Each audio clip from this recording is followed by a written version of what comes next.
Porque o consultório desse médico quase fechou. Você que é profissional da saúde muitas vezes passa por esse receio. Será que meu consultório pode fechar? Será que a coisa não vai mudar? Será que é só um mês ruim? Será que eu estou fazendo alguma coisa errada?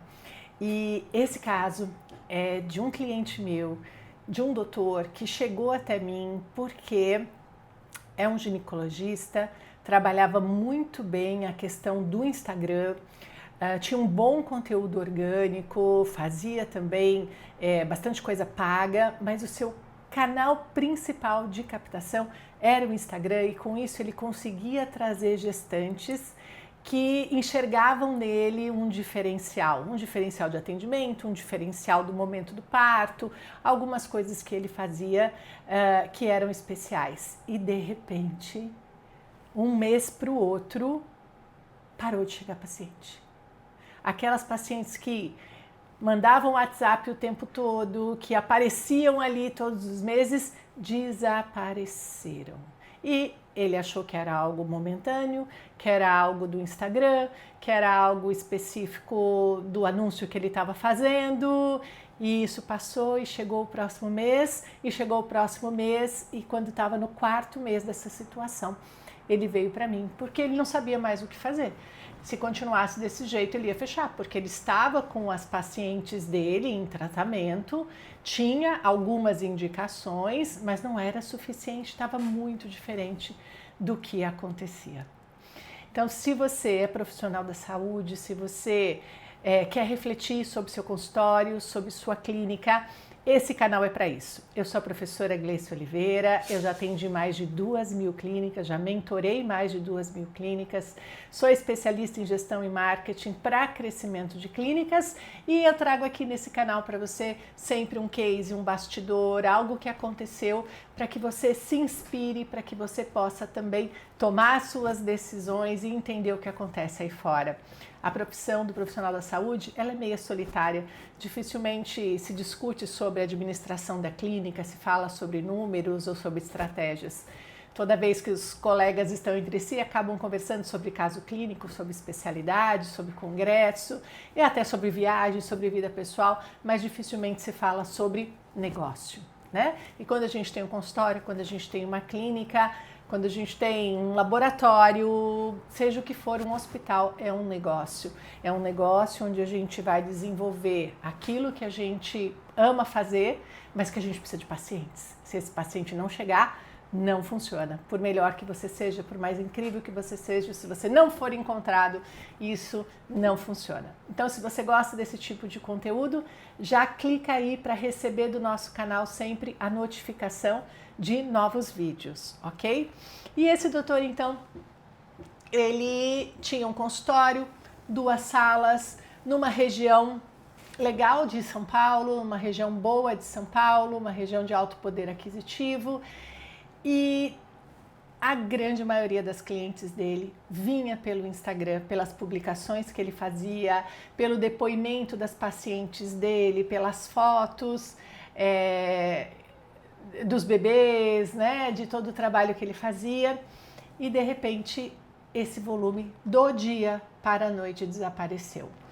Não, ele não teve nenhuma reclamação lá na avaliação do Google, que poderia ter acontecido. Ele não teve nenhum caso, denúncia, reclamação no Reclame Aqui, nenhum problema com o paciente, que isso também poderia ter sido e é um grande problema, principalmente em áreas com maior risco ou em áreas da estética. Ele não mudou o preço dele, porque a gente fala, é porque ele subiu o valor da consulta. Não, ele não mudou o preço dele, ele não deixou de atender o que ele atendia, ele não atendia convênio antes, continua não atendendo convênio, sempre foi particular, mas uma coisa mudou. E às vezes a gente não dá atenção a isso. Na verdade, foram 2 coisas que mudaram no mesmo tempo, ao mesmo tempo.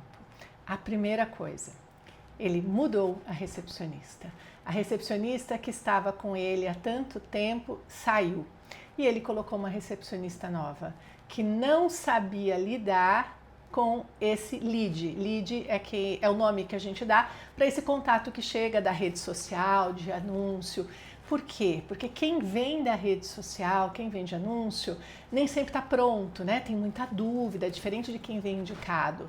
Então, se a sua recepcionista não souber vender, e realmente é uma venda isso, ela precisa vender por que vir até você, por que escolher sua clínica, por que pagar por essa consulta. Se ela não souber vender, a sua agenda vai virar um caos. Né? E ela estava muito preocupada em aprender a usar o sistema, em conhecer as pacientes, em saber como agendar. Ela estava preocupada com a documentação, em como emitir a nota fiscal, como faz a cobrança, e o foco do atendimento ao lead foi deixado para depois, para quando dá tempo. Então, o lead, esse atendimento, ele exige uma sequência, você tem que chamar a pessoa rápido, você tem que continuar conversando, você tem que chamar a pessoa de novo, você tem que aquecer, mandar um vídeo, mandar um material, e isso não estava sendo feito. Então, todo o trabalho que ele estava tendo de captação morria ali na recepção. E como a gente fica preocupado em ensinar a mexer no sistema, atender o paciente, a agendar, muitas vezes nós mesmos deixamos essa parte de lado, até por não conhecer e não saber direito, tá? Esse foi o primeiro problema. E o segundo problema que ele teve foi que houve uma mudança no algoritmo e mudou o que poderia e o que não poderia ser postado na medicina, por um acordo entre o CFM e o Instagram e a rede social, mudou o que poderia e o que não poderia ser postado. Então, os vídeos dele que eram entregues, deixaram de ser entregues. A visualização que ele tinha deixou de acontecer e com isso começou a atingir bem menos pessoas. Então foram dois problemas ao mesmo tempo, uma troca de recepcionista e uma mudança de legislação, de regra na captação, na divulgação de pacientes. Só que como a gente às vezes está ali atendendo o dia todo, preocupado com a agenda, com o hospital, com o parto, com a paciente, né, com pagar as contas, às vezes a gente não olha para o que está acontecendo e só entra em desespero. O paciente sumiu, o paciente não está chegando, deve ser o frio, deve ser o governo, deve ser o valor da consulta, deve ter aberto outra coisa, deve ter outro doutor fazendo. A gente pensa num monte de coisa, a gente só esquece de olhar para dentro e ver o que eu estou fazendo, o que pode estar acontecendo dentro da minha clínica para de repente os pacientes sumirem. E aqui fica uma outra lição. Antes de eu falar da nossa última lição, se você gosta desse tipo de conteúdo, curte para a gente entender que é um conteúdo válido e continuar produzindo mais cases, trazendo mais histórias de profissionais da saúde que sejam inspiradoras para você. E uma lição muito importante, gente, nós falamos aqui nesse vídeo sobre a questão do paciente sumir, né? Falamos sobre a questão da sensibilidade que é trocar um funcionário e não treiná-lo em todas as funções, de uma queda de rendimento num tempo de aprendizado desse novo funcionário. É normal, a outra pessoa já sabia fazer tudo, esse vai aprender ainda. Né? Numa falta de acompanhamento, a gente só joga e fala faz, tem que fazer e não acompanha se está fazendo. Também falamos da questão de mudanças que acontecem na legislação, na mídia social, nos anúncios e que a gente precisa estar acompanhando e saber se mover. Então isso aqui não pode mais? Que jeito pode? Como é que eu posso fazer para continuar utilizando esse canal? Mas agora a parte talvez mais importante, a gente não pode ser dependente de um único canal de captação de pacientes, porque a qualquer momento pode haver uma mudança. Então a gente sempre precisa ter um bom programa de indicação, nós precisamos ter um bom trabalho de reativação de pacientes, porque mesmo no caso da obstetrícia, né, que a mãe só vai continuar lá quando ela engravidar de novo, a gente tem um trabalho para gerar indicação com essas mães que gostaram de a gente pode pensar em outros serviços, outras especialidades, já que você tem esse público dentro do seu consultório, né? Ou a gente pode pensar também num acompanhamento pós-parto, num programa, em ter algo recorrente, enfim. O que a gente não pode, em hipótese alguma, é ser dependente de um único canal para a chegada do seu paciente. Muito bem, se você gostou desse conteúdo, estamos aqui todas as semanas. Curte aí o canal, sinaliza para você poder receber as nossas notificações e nos vemos na próxima semana.